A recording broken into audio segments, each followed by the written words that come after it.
tous, bienvenue dans les coulisses de la préparation de mon hiver. On va voir ensemble tout ce qui est équipement de la tête aux pieds, mais aussi au niveau de mes planches, tout ce que j'organise derrière l'écran, ce que l'on ne voit pas dans la vie de tous les jours. J'espère que ça va vous plaire. Allez hop, je vous embarque. Alors, un truc à savoir, c'est que on voit tout le temps les snowboarders s'amuser avec les stories, les vidéos YouTube, Instagram, mais en fait dans la vraie vie, on est quand même presque plutôt à 60% derrière notre ordinateur à gérer plein de choses, surtout en pré-saison. En pré-saison, c'est abusé le nombre de trucs à faire.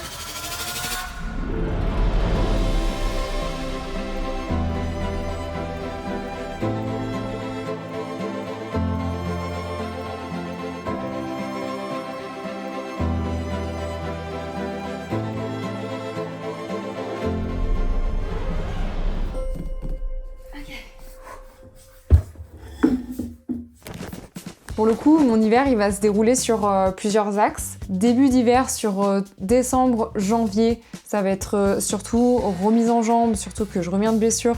Donc ça va être de la prep physique. Tous les dimanches soirs, je reçois mon planning de Romain, mon prep physique sur comment s'entraîner sur la semaine. Je fais aussi pas mal de gestion, de budget, comment je vais pouvoir financer mes projets, comment je vais pouvoir financer mon hiver, sur le coaching, sur la gestion des voyages, sur tout ça, savoir combien je vais pouvoir avoir sur l'hiver pour pouvoir aussi vivre à la fin du mois. Je vais aussi à côté mettre en place plein d'autres choses, par exemple organiser mon hiver avec un planning. Là j'ai mon planning qui commence à bien se remplir sur décembre et janvier, et essayer de garder de l'espace pour pouvoir s'entraîner avec les sollicitations des partenaires pour shooter, pour aller faire des athlètes summits. J'ai aussi mon événement Level Up qui va me prendre pas mal de temps sur l'organisation, mais c'est hyper intéressant aussi de voir ce côté événementiel et pas participer à un événement mais plutôt l'organiser. Donc là aussi il y a tout un côté management à faire qui est hyper intéressant. Pas mal d'organisation sur le plan contenu,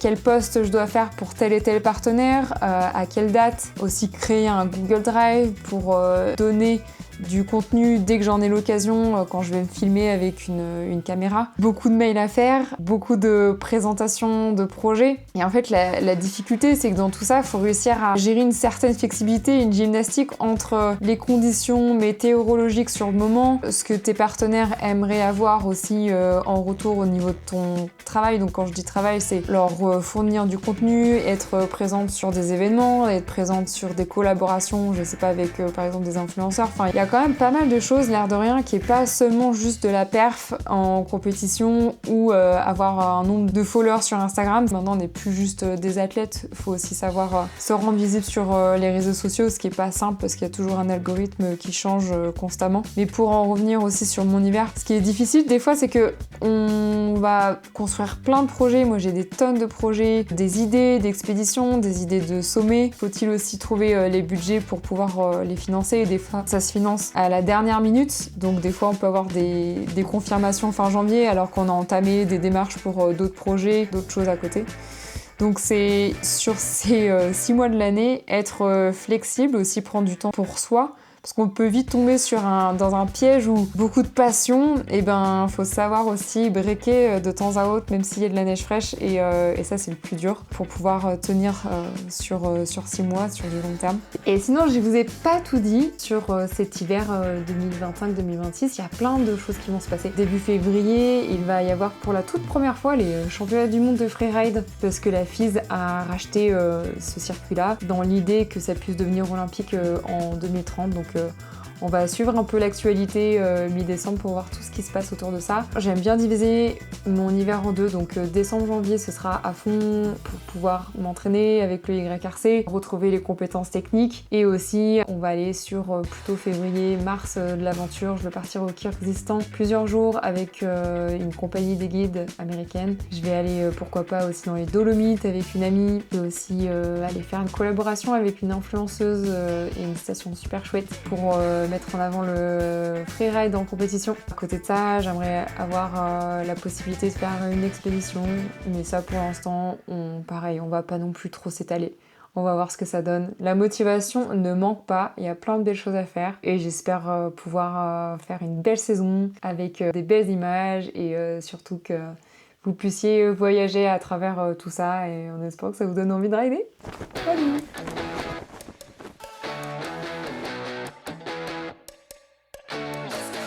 Aujourd'hui, je vous présente mon Quiver. Ça fait maintenant 15 ans que je suis chez Rossignol, donc je connais la gamme par cœur. On va aller voir les planches pour le freeride, pour le backcountry, mais encore juste de la piste, du slopestyle et de la pente raide. Allez, je vous emmène avec moi. Pour le début, nous allons commencer sur des planches plutôt d'aventure. Celle que j'adore utiliser, ça va être la After Hours. Pardonnez-moi mon anglais, After Hours. After Hours? After Hours. After Hours from Marion Athley. Je sais, mon anglais c'est pas encore ça. On y travaille, un jour on va y arriver. On va y arriver. Elle passe partout, je la prends en petite taille en 153 au lieu de 156 comme l'autre que je vais vous présenter après, car au niveau de la montée, j'aime bien être rapide et efficace sur les conversions, sachant que la descente ne va pas durer éternellement. Je préfère être plutôt sur ce genre de modèle. Pour le coup, les fixations, je vais utiliser la SOC de chez Plume. Comme vous pouvez voir, là je suis en hard boots. J'ai eu du mal à passer sur ce genre de système, mais finalement je gagne en confort, surtout sur les traversées. Et pour ça, il faut les boots qui vont avec. Ici, nous avons la Disruptive de chez Key Equipment.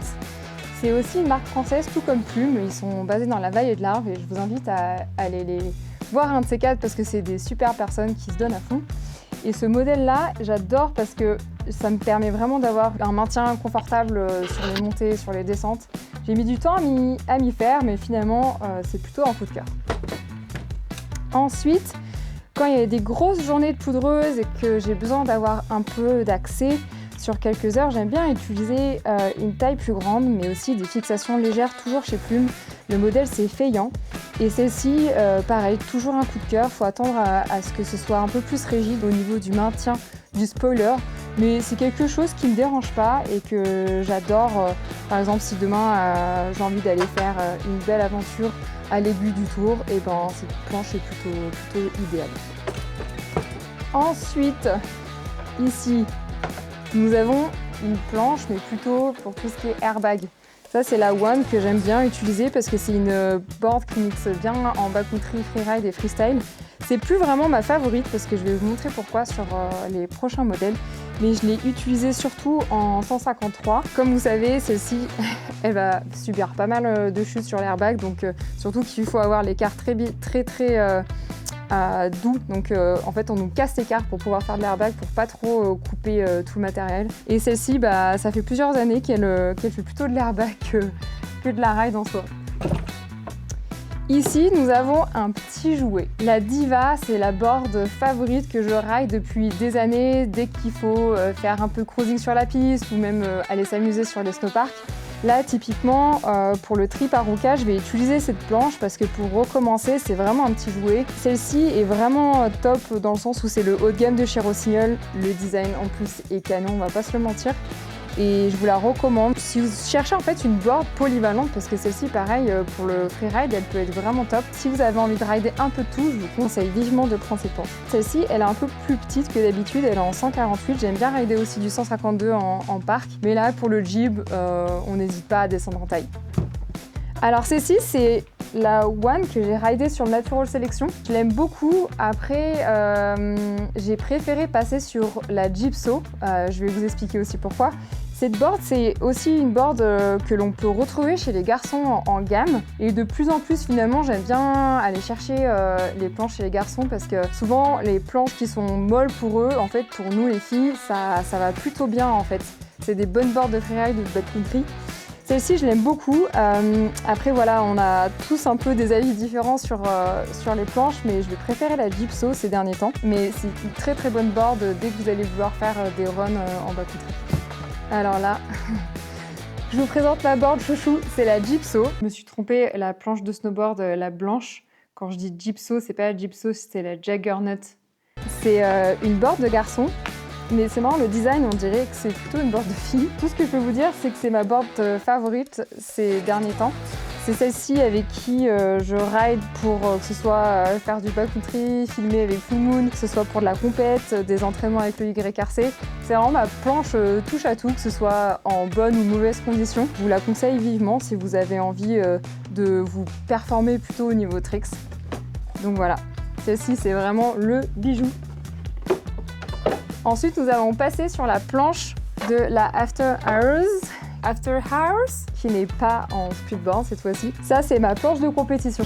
C'est mon gun favori quand il s'agit de faire une belle ligne comme au Free World Tour à Val Thorens en janvier 2025 maintenant. Celle-ci, on l'avait développée il y a 3-4 ans parce qu'il manquait une pure planche de freeride dans la gamme féminine sur Rossignol. Et cette planche, elle répond vraiment bien à mes attentes dans le sens où dès qu'il y a de la neige fraîche sur la face, elle flotte super bien et en plus, elle est très réactive avec un tail fin derrière. Du coup, au niveau manœuvre, quand il faut faire des virages au dernier moment, elle répond super bien. C'est vraiment mon coup de cœur. J'ai du mal à m'en passer en fait tout simplement, mais je navigue surtout entre celle-ci et la Gypso pendant l'hiver. Bougez pas les filles. Ensuite, on a la Revenante. Ça va être pareil, un modèle chez les garçons que j'aime bien. Elle est aussi super réactive. Ça, c'est Estelle Risolo qui aime beaucoup rider avec cette planche et je suis d'accord avec elle. Mais j'ai encore un peu du mal à trouver une bonne réponse quand je vais tirer un ollie par exemple au-dessus d'une cliff ou d'un kicker. Mais celle-ci, je dirais que en fait, si vous avez vraiment envie d'avoir une pure board freeride aussi les filles, vous pouvez aller sur ce type de modèle sans problème. Ensuite, je vais vous présenter des planches coup de cœur que j'ai depuis des années. Pour le coup, je peux pas les sortir tout le temps parce que c'est rare quand on a des bonnes conditions de neige à la maison autour de Chamonix. Donc je vais plutôt rider sur des planches que je connais parce que souvent j'ai envie d'augmenter en tri, j'ai envie d'augmenter en vitesse, j'ai envie de m'améliorer sur la même planche. Celle-ci, c'était une Sushi en édition illimitée il y a quelques années. Ça a été vraiment ma board coup de cœur. Bon, pour le coup, vous voyez qu'il y a pas mal de poussière parce que j'ai pas souvent l'occasion de pouvoir l'utiliser. C'est ce genre de planche, on s'amuse réellement quand il y a au moins 40 cm, 50 cm de neige fraîche. Celle-ci, c'est pareil, c'est la Sashimi. Elle est incroyable. Le design, pour moi, c'est ouf. Après, pour le coup, c'est une board que je vais sûrement utiliser plutôt pour aller faire du freeride poudreuse. En fait, j'aime bien la comparer plutôt à la After Hours. After Hours, même si elle est quand même un peu plus rigide, mais ça peut être aussi une planche de compète un jour, sans problème. Et en plus, le design est juste malade. Bon, j'essaye de pas trop m'arrêter sur le design, mais quand même, on va pas se cacher, elle est magnifique.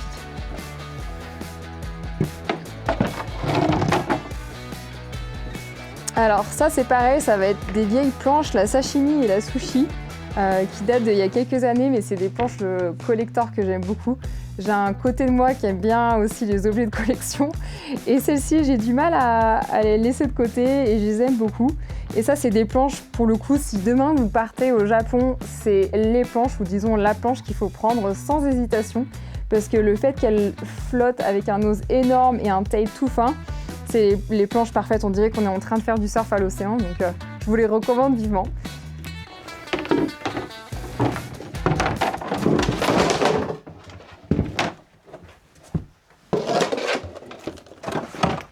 Et pour ce qui concerne tout ce qui est fixation, là vous allez voir différentes couleurs, mais c'est parce qu'en fait chaque année les couleurs changent au niveau des modèles, mais ça reste toujours la Diva que j'utilise pour n'importe quel board. C'est une fixation qui est passe-partout chez Rossignol qui va très très bien. Et sinon j'aime bien aussi vous parler des boots que je porte en ce moment. C'est le modèle Devine chez North Wave. Alors pour le coup, je suis un peu capricieuse sur tout ce qui est boots. J'adore avoir des boots qui tiennent bien la cheville, très rigides, et c'est pas forcément facile chez les filles à trouver ce genre de boots parce que quand on va chez les modèles hommes, en fait, la cheville est pas très bien englobée, même si on prend la bonne taille malheureusement. Mais là, pour le coup, j'ai trouvé vraiment un coup de cœur chez eux et je vous les recommande vivement pour tout ce qui est backcountry freeride. C'est The Boots et voilà. Et en plus, elles sont très jolies en planche comme ça. Et ouais, j'adore les chaussures blanches. Alors comme vous pouvez le voir sur la vidéo, j'ai des paires de skis. En fait, c'est que je passe le monitorat aussi en ce moment. Et en France, pour passer le monitorat, il faut être aussi fort en ski qu'en snowboard. Donc j'espère que dans quelques années, je vais pouvoir vous enseigner ma discipline. Enfin, disons ces disciplines, que ce soit le snow et le ski. Voilà. Aujourd'hui, je vais vous présenter les coulisses de la préparation de mon hiver et ça passe par le matériel. On va regarder ensemble tout le matériel de la tête aux pieds et je vais donner plein de petits tips, de petites infos pour vous conseiller tout au long de l'hiver. On va commencer par tout ce qui est casque. Alors chez Smith, Ça, c'est mes deux modèles favoris. J'ai celui-ci, le Method Pro. C'est le casque que je vais porter tous les jours en station ou sur une compétition en freeride. Au niveau esthétique, en plus, il est vraiment chouette. En deuxième casque, j'ai le Summit. C'est un casque qui est beaucoup plus léger sur une sortie montagne longue durée. J'adore utiliser celui-ci. En termes de protection, à l'intérieur, on a la membrane MIPS. Ça permet de réduire les chocs et réduire l'impact, surtout quand on tombe sur la tête, à ne pas produire, surtout parce que c'est quelque chose qui est pas top sur la longue durée si on tombe souvent sur la tête. Ensuite, au niveau masque, je suis hyper fière de vous présenter mon tout premier pro modèle chez Smith. On a fait un design plutôt épuré en se basant sur des cartes de topographie. Sur le logo, j'ai voulu ajouter une Edelweiss, la chaîne du Mont Blanc et des étoiles parce que ça a plein de significations pour moi. On a utilisé le modèle 4D chez Smith dans le sens où il y a une sphère sur le bas qui permet de mieux voir ce qui se passe au niveau de nos pieds. Pour les lunettes, en randonnée ou même quand je vais faire une balade sur le glacier, j'aime beaucoup utiliser les ventures. De côté, il y a des protections, donc mon œil est protégé complètement. Donc ça évite d'être ébloui et puis on peut en plus enlever les protections sur le côté pour faire juste des lunettes de nuit. Ensuite, nous passons à la partie intéressante, la tenue. On va commencer par la première couche. J'adore utiliser cette One Piece chez Smartwool.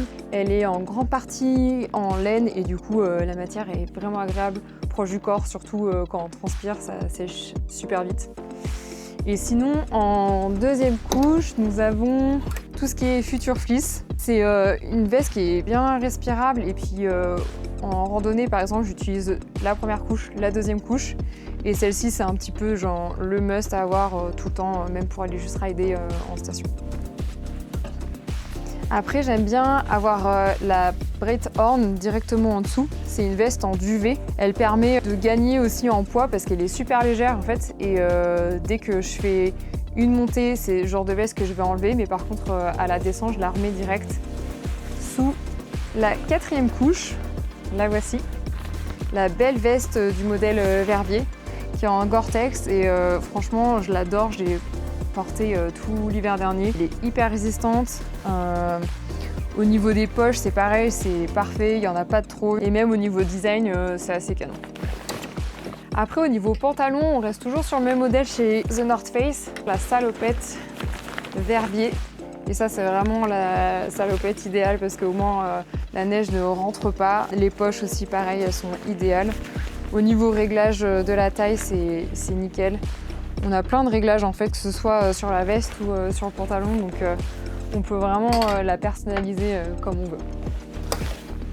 Après, nous allons passer plutôt sur le côté sac à dos et qu'est-ce que je mets dans mon sac à dos. On va d'abord avoir celui-ci de chez The North Face, le Slack Pack. C'est un sac à dos de 20 litres, donc ça va être vraiment un sac à dos plutôt de station. Et même si on est sur la piste, faut pas oublier que l'équipement de sécurité reste vraiment quelque chose d'important, surtout dans notre milieu du freeride. Sur la première poche, on peut mettre tout ce qui est pelle et sonde, c'est super bien fait.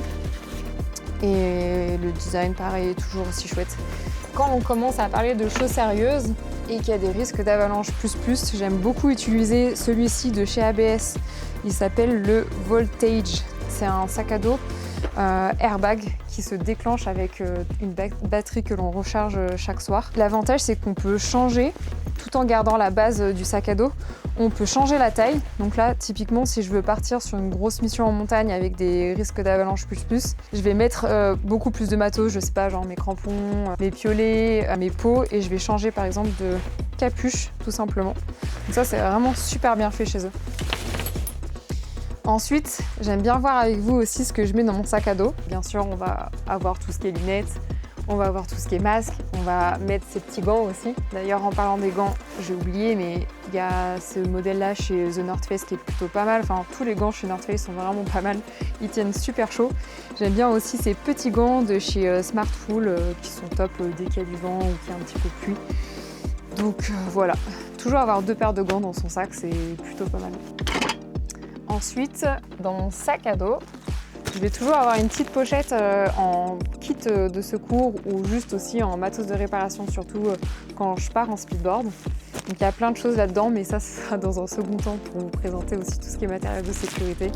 Ma bouteille Yeti qui tient mes tisanes ou mes thés ou encore mes cafés au chaud tout l'hiver. Ça, c'est vraiment du bon matos. Et je recommande aussi vivement tout le matos qu'ils font chez Yeti, c'est vraiment de la bonne cam, ça tient sur le temps. Ensuite, qu'est-ce que j'ai d'autre dans mon sac à dos? Évidemment, une paire de jumelles pour repérer les lignes, c'est toujours l'idéal. Ensuite, en termes de sécurité, j'ai pas un matos favori, mais j'aime bien en fait changer de matos selon le type de mission. Donc si je vais être sur de la station, je vais peut-être prendre quelque chose de plus léger en termes de pelle. Quand je pars sur une grosse mission où je sais que les risques sont beaucoup plus présents, je vais prendre une pelle beaucoup plus solide, beaucoup plus performante en fait dans le pelletage pour trouver les joints rapidement. Après, tout ce qui est sonde, pareil, je vais changer la taille selon la neige. Si on est sur des conditions, par exemple, de début de saison où on n'a que 20 cm de neige, je vais prendre une toute petite sonde. Si par exemple on est au Japon et qu'il y a 2 mètres de neige fraîche, pareil, je vais changer la taille de la sonde et je vais prendre la plus grande possible. Toujours une petite lumière light de chez Petzl, celle-ci je l'adore. Mais pareil, si on fait une grande journée et qu'on n'est pas sûr de comment elle va se terminer, c'est bien d'avoir cette petite lumière avec soi tout le temps. Et celle-ci, la Bindi, elle est super légère. Et puis ensuite, en DVA, je vais avoir le Barryvox 2 de chez Mammouth. C'est apparemment le DVA le meilleur en ce moment du marché. Donc quand il s'agit de sécurité, j'aime bien avoir les dernières technologies. Et chez Mammouth, ils font du bon taf. Donc voilà. Et surtout, n'hésitez pas à faire tout ce qui est mise à jour parce que souvent, dans le DVA, il y a des synchronisations nouvelles à faire, donc n'hésitez pas à checker ça avant de partir à la montagne et passer chez la marque qui distribue le DVA. N'oubliez pas d'enlever vos piles pendant l'été parce que souvent, ça m'arrive de zapper ça et de retrouver le DVA pas en très bonnes conditions. Donc voilà, petit tips en plus. Et pour finir, j'ai pas avec moi mon téléphone parce qu'il est en train de filmer, mais c'est hyper chouette de pouvoir remettre à jour toutes les applications pour aller en montagne, comme par exemple Wimper ou Iphigénie. Ça vous permet de préparer vos sorties en montagne, de comprendre aussi le bulletin météorologique, donc par rapport aussi au risque d'avalanche. On va avoir aussi les applications comme Chamonix pour voir où on est, où en sont les remontées mécaniques, les ouvertures, etc. Donc n'hésitez pas aussi à vous remettre à jour sur votre téléphone pour gagner du temps le jour où il y aura 50 cm de neige fraîche et que vous n'allez pas avoir le temps de tout remettre à jour correctement. Voilà, j'espère que cet épisode vous a plu et il y a encore plein d'autres choses à partager. Et surtout, n'hésitez pas à suivre, à commenter et à dire ce que vous pensez de tout ça. Allez, ciao!